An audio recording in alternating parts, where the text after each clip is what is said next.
Et on se retrouve avec un invité de marque, l'ambassadeur Charles Rifkin, qui est l'ancien ambassadeur américain en France, à Paris. Il y a passé plus de 4 ans et il est maintenant au secrétariat d'État. Il est un des numéro 2 du secrétariat d'État de Monsieur John Kerry.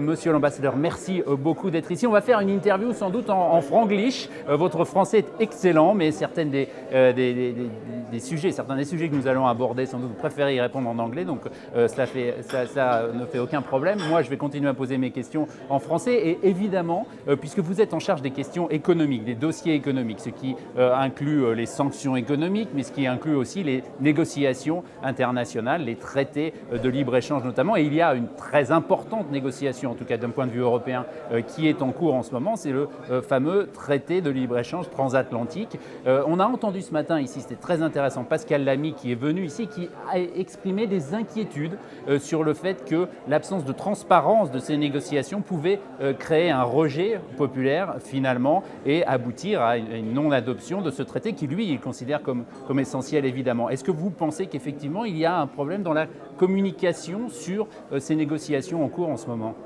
Alors, premièrement, c'est un grand honneur d'être ici avec vous aujourd'hui et d'être dans cette conférence avec beaucoup de Français. J'adore la France me manque beaucoup. Mais je suis très fier de travailler pour un secrétaire d'État en tant que John Kerry qui parle couramment le français pour la première fois depuis je ne sais pas combien d'années. Mais c'est vraiment formidable. Alors, vous avez parlé des accords d'échange libre. Je vais continuer en anglais parce que c'est un peu compliqué. I don't agree with the idea that the deal is stuck because of lack of transparency, which is, I think, what you were saying to me. Here's the deal. We're negotiating 2 massive trade deals at the moment, at the same time. One is the Trans-Pacific Partnership, which on its own represents 30% of global trade, 40% of global GDP, and 50% of the projected economic growth in the world. It's a massive deal, and we are close to getting that done if TPA passes and TPP can close. But we're really close to the finish line because it started earlier. TTIP, the Transatlantic Trade and Investment Partnership that you're talking about, has just finished its 9th round. It really hasn't negotiated that much. And so we have great expectations for what the deal is, but there's so much that hasn't even been discussed. And unfortunately, we've found that well-organized anti-trade groups are filling in the details. So because someone doesn't know what's in TTIP, people make things up.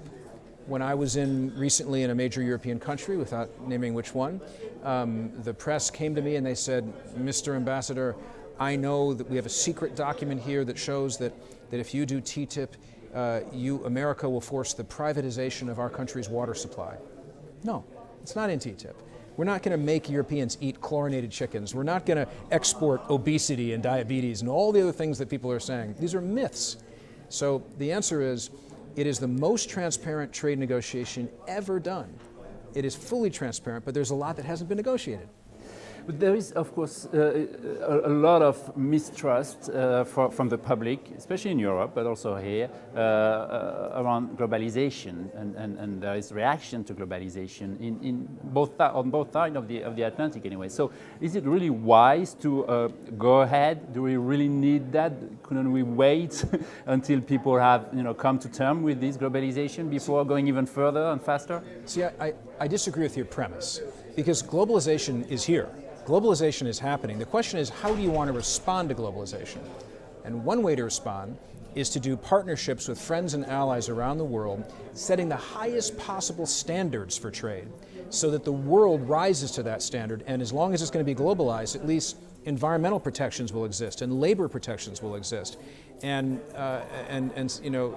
there's so many things that we can do with a high standard deal to make the best of globalization, in my opinion. So I see les beaux jours devant nous for the transatlantic economic relationship of France and America. When did you become ambassador of France to the U.S.? To the U.S. You're a great ambassador of the. It's funny you say that because I was so proud to have received the Légion d'honneur from President Hollande, and I wear it proudly. And when I received this Légion d'honneur, President Hollande said in the ceremony that he now expects me to be his ambassador aux États-Unis. So I'm trying to do the job I promised. No, but in all seriousness, it's the same side of the coin. When America and France together win, both countries win. And that's the same for America and Europe. And there's so much more we can do together. On those strong words, thank you very much, Mr. Ambassador. Thank you for taking the time to come here. Thank you, sir. It's an honor. I appreciate it. Thank you. On se retrouve très vite pour la prochaine interview ici à ce symposium des conseillers du commerce extérieur, toujours à Miami.